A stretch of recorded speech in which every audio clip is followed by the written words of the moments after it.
ఓం మహాగణాధిపతయే నమః. ఓం గురుభ్యో నమః. ఓం శ్రీమాత్రే నమః.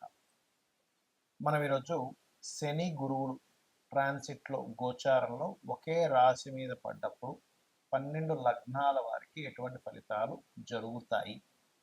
శని గురువులు ఒకవైపు మనకి డబుల్ ట్రాన్సిట్ కలిగించడం వల్ల మంచి శుభకరమైనటువంటి ఫ్రూట్ఫుల్స్ జరుగుతుంది, ఎటువంటి సందేహం లేదు. అలాగే కుజకేతులు కూడా కలిసి ఉంటున్నారు. మనకి ఈ రెండింటిని గమనించుకోవాలి. సో లగ్నం తెలిసిన వారు లగ్నం నుంచి చూసుకోండి, లగ్నం తెలియని వారికి రాశి నుంచి చూసుకోండి, అది సెకండరీ ఆప్షన్. సో ఈ విషయాలు చెప్తుంది నేనైనప్పటికీ కూడా చెప్పిస్తుంది సాక్షాత్ లలిత అమ్మవారిగా భావిస్తూ ఒక్కొక్క లగ్నం గురించి మనం తెలుసు. కుంభలగ్నము కుంభరాశి. కుంభం వారికి కనుక చూసుకున్నట్లయితే కుంభ లగ్నం వారికి ప్రధానంగా ఇక్కడ గురువు శని ఏకాదశి స్థానంలో ఉన్నందుకు ముఖ్యంగా వ్యాపారాలు చేసేటువంటి వారికి వ్యాపార పరంగా బాగుంటుంది. ఫలానా విషయంలో ఎప్పటి నుంచో ప్రయత్నం చేస్తున్నాం, సక్సెస్ రావట్లేదు అనుకునేటువంటి వారికి ఒక సక్సెస్ రేట్ని ఇస్తుంది. మీ కుటుంబంలో ఎవరైనా ఉన్నారు, వారికి ఉద్యోగం రావట్లేదు, ఉద్యోగ అవకాశాల కోసం మీరు ప్రయత్నం చేస్తున్నారు, అటువంటి ఉద్యోగ అవకాశాలు లభిస్తాయి. అయితే ఇక్కడ సహజంగానే పంచమ స్థానంలో కూడా గురువు ఉన్నందుకు సంతాన అభివృద్ధి, సంతానం కోసం, సెకండ్ సంతానం కోసం లేదా ఫస్ట్ సంతానం కోసం ప్రయత్నం చేసేటువంటి వారికి కూడా ఈ యొక్క ఫలితాలు ఉంటాయి. మరియు సంతానానికి మీరు కొంతమందికి చూడండి, మీకు ఆల్రెడీ ఒక 45-50 వచ్చి ఉంటాయి, మీ పిల్లలకు 25 ఏజెస్లో వచ్చి ఉంటుంది. అలాంటి వారు సంతానానికి వివాహం కోసం ప్రయత్నం చేస్తూ ఉంటారు. అటువంటి వాళ్ళకి చాలా అనుకూలంగా ఉంది. కాకపోతే ఇక్కడ వివాహ ప్రయత్నాలు చేసేటువంటి వారు మాత్రం ఈ డబుల్ ట్రాన్సిట్ సప్తమ స్థానం, మన లాభస్థానంలో శని గురువుల దృష్టి ఉందని ఎటువంటి సందేహం లేదు. కాకపోతే ఇక్కడ వీళ్ళకి మరొక విషయం ఏంటంటే ఎల్నాడ్సిన ఒకటి ఎండింగ్లో ఉందనేది ఉంటుంది. సప్తమ స్థానంలో కుజకేతులు కూడా కలుస్తున్నారు. కాబట్టి వివాహ ప్రయత్నాలు, వివాహ సంబంధించినటువంటి విషయాలు ఏవైతే ఉన్నాయో ఆ యొక్క అంశాలలో కాస్త జాగ్రత్తగా ఉండండి. తొందరపడేదో పార్ట్నర్స్ని కలుపుకోవడము, ఆ జీవిత భాగస్వామి కావచ్చు, బిజినెస్ పార్ట్నర్షిప్ కావచ్చు. ఎందుకంటే సప్తమ స్థానం అనేటువంటిది వివాహ స్థానము, పార్ట్నర్షిప్ స్థానము. అక్కడ ఎప్పుడైతే కుజుడు కేతువు ఉంటారో ఇది పర్టికులర్గా ఈ యొక్క అంశాల్లో రాంగ్ స్టెప్ పడుతుంది. కాబట్టి ఈ విషయాల్లో చాలా జాగ్రత్తగా ఉండండి. అలాగే మరొక విషయం ఏంటంటే ఈ సామాజికమైనటువంటి ఈ సోషల్ మీడియాస్లోని యూట్యూబ్స్లో మాట్లాడుతూ ఉంటారు. ఇటువంటి విషయాల్లో కూడా కాస్త జాగ్రత్తగా ఉండండి. ముఖ్యంగా జీవిత భాగస్వామిని ఎంపిక చేసుకునే విషయంలోనూ కాస్త జాగ్రత్తగా ఉండాలి. బికాజ్ ఆఫ్ ఈ కుజకేతులు సప్తమంలో ఉన్నందుకు ఇక మీరు నిత్యము చేయవలసిన దేవతారాధన, ఎక్కడ కూడా మిస్టేక్ జరగకుండా ఉండాలి జీవిత భాగస్వామి విషయంలో అనుకున్నప్పుడు ఓం కామేశబద్ధ మాంగళ్య సూత్ర శోభిత కందరాయ నమః నామస్మరణ చేయండి. రెండవ స్థానంలో శని ఉన్నాడని భయపడేటువంటి వారు ఓం శనైశ్వరాయ నమః అని కూడా అనుకోవచ్చు, తప్పేం లేదు. వెంకటేశ్వర స్వామి యొక్క నామస్మరణ కూడా చేసుకోవచ్చు. ఆంజనేయ స్వామి ఆలయాలకి ఎక్కువగా రెగ్యులర్గా వెళ్తూ ఉండండి. అన్ని విధాల మీకు బాగుంటుంది. చాలామంది నన్ను అడుగుతున్న అంశం ఏమిటంటే ఇక్కడ మీకు గోచారంలో జలరాశుల్లో కుజుడు ఉన్నప్పుడు కొంత జల సంబంధంగా గొడవలు ఇవన్నీ వచ్చాయని చెప్పారు. కొంచెం జల సంబంధంగా ఈ నేవీ వాళ్ళ మీద ట్యాక్స్ ఇవన్నీ చెప్పారు కదా. అదేవిధంగా ఎండాకాలంలో వర్షం అన్నారు, అదే రకంగా మనకు వర్షం కూడా పడింది. మరి అదే కుజుడు సింహరాశిలోకి వస్తున్నందుకు ఏమిటని చాలామంది అడుగుతున్నారు. ఇక్కడ సింహరాశిలో కుజుడు వస్తూ కేతు కూడా అక్కడ ఉన్నందుకు ఈ సంవత్సరం మనకి రాజ్యాధిపతి రవి, మంత్రి రవి అవుతున్నాడు.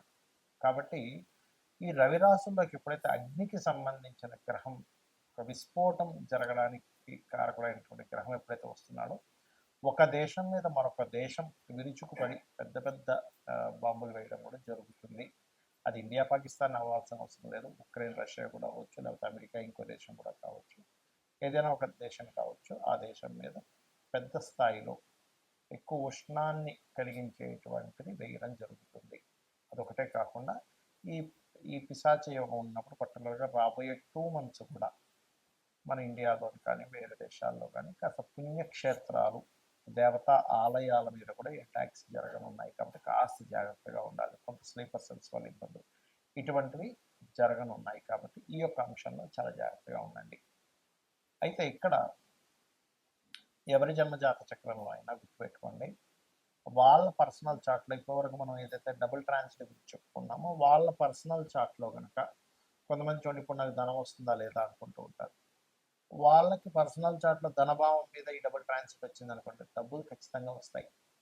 లేదంటే ఒక కాంట్రాక్ట్ అవ్వాలనుకుంటున్నాము, వాళ్ళ పర్సనల్ చార్ట్లో 3వ భావం మీద కనెక్ట్ అయింది, అప్పుడు ఒక మాట్లాడుకొని అది కాంట్రాక్ట్ రావడానికి అనుకూలిస్తుంది. మరి కొంతమందికి ఏమంటే నేను ఒక గృహం కొనుక్కుందాం అనుకుంటున్నాను, అనుకూలిస్తుందా లేదా అంటే ఒకటి గుర్తుపెట్టుకోండి, ఎప్పుడు కూడా గృహం కొనుగోలు చేసేటప్పుడు మీకు 4వ భావానికి సంబంధించిన మహాదశ అంతర్దశలు అనుకూలించాలి. ఈ డబుల్ ట్రాన్సిట్ 4వ భావంలోకి రావాలి. దాంతోపాటు మీరు ఏదైతే గృహం కానీ స్థలం కానీ కొనుగోలు చేసేటప్పుడు ఆ దిశ అంటే ఒక్కొక్క పేరు గల వాళ్ళకి ఒక్కొక్క దిశ మనకి వస్తుందని చెప్పారు శాస్త్రంలో. ఎక్కడా కూడా తూర్పు ఉత్తరం మాత్రమే మంచిది, దక్షిణం పడమర మంచిది కాదని ఎక్కడా చెప్పలేదు. 4 దిశలు మంచివే, కానీ మీకు ఏది పనికి వస్తుందని చూసుకోండి. మనకి వీడియోలు కూడా పెట్టాము, ఏ పేరు గల వాళ్ళకి ఏ డైరెక్షన్ కలిసి వస్తుంది అనేది దాని పరంగా మీరు చూసుకోవచ్చు. అలాగే మరొక విషయం ఏంటంటే, ఇక్కడ సంతానానికి అయితే పంచమం మీద ట్రాన్సిట్ ఉండాలి, రుణము లభించాలంటే కూడా ట్రాన్సిట్ ఉండాలని మనం ఒక్కోసారి లోన్స్ కోసం మనం ప్రయత్నం చేస్తుంటాం, ఒక్కోసారి లోన్స్ రావు. కానీ రుణం లభించాలంటే 6వ భావం మీద ఉండాలి, రుణం తీర్చాలంటే 5వ భావం మీద ఉండాలి. అయితే ఇక్కడ మనము ట్రాన్సిట్ రావడం ఒక ఎత్తు అయితే, కొన్ని పనులు అవ్వడానికి లలితాంబిక అమ్మవారి యొక్క అనుగ్రహం కలిగితే కూడా పనులు అయిపోతాయి. అవి ఎలాగా అంటే, ఇప్పుడు ఫైనాన్షియల్గా ఇబ్బంది పడుతున్నారు, ఓం సంపత్కరీ సమారూఢ సింధుర వ్రజ సేవితాయ నమః చేసుకోండి. లేదంటే ఉద్యోగం రావట్లేదండి, చాలా ఇబ్బంది పడుతున్నారు అనుకునేటువంటి వారు ఓం శ్రీమాత శ్రీ మహారాజ్ని శ్రీమత్ సింహాసనేశ్వరి నమః అని చేసుకోవచ్చు. లేదా ఓం మాణిక్య మకుటాకార జానుద్వయ విరాజితాయ నమః అని చేసుకోవచ్చు. మరి కొంతమందికి సంతానం ఉండదు, అలాంటి వారు దత్తాత్రేయుడిది దిగంబర శ్రీ పాదవల్లభ దిగంబర అనే మంత్రం చేసుకోండి. మరియు దీంతో పాటు మరి కొంతమందికి వ్యాపారాల్లో రాణించలేక ఇబ్బంది పడుతూ ఉంటారు, ఓం ఇంద్రగోప పరిక్షిప్త స్మరతోనాభజంగికాయే నమః అనే మంత్రం చేసుకోండి. ఆ రకంగా ఏంటంటే ఒక్కొక్క దానికి ఒక్కొక్కటి. ఇప్పుడు కొంతమందికి చూడండి ఆరోగ్య సమస్యలు ఉంటాయి, ఎందుకు అంటే వాళ్ళకి 4వ స్థానం అంటే ఇమ్యూనిటీని తగ్గించే స్థానము, ఇమ్యూనిటీ స్థానం పంచమ స్థానం పడవడం, 6వ స్థానం రోగస్థానం యాక్టివ్ అయితే ఉందంటే వాళ్ళకి అనారోగ్య సమస్యలు నిత్యం పడుతూ ఉంటారు. అటువంటి వారు చక్కగా ఓం సర్వవ్యాధి ప్రసవని సర్వమృత్యు నివారిణి అగ్రగణ్య అచింత్య రూప కలికల్మషనాశిని నమః చేసుకోండి. ఖచ్చితంగా మీకు బాగుంటుంది, మరి ఎటువంటి సందేహం లేదు. అయితే ఇక్కడ ఒక్క విషయం ఏంటంటే, చాలామంది ఏనాడు సేమ్ జరుగుతుందని కాల్సిన యోగాలు ఉన్నాయని భయపడుతూ ఉంటారు. అవేవి మిమ్మల్ని ఎక్కడా ఆపవు. ఖచ్చితంగా మీరు చేసేటువంటి కర్మ ఏదైతే ఉందో దాని రిజల్ట్ మాత్రమే గ్రహాలు ఇస్తూ ఉంటాయి. దానికి మీరు అమ్మవారి పాదాలను ఆశ్రయించినట్లయితే 100% మీరు అనుకున్నది అనుకున్నట్టుగా అమ్మవారు కలిగిస్తుంది మీకు. శ్రీమాత్రే నమః.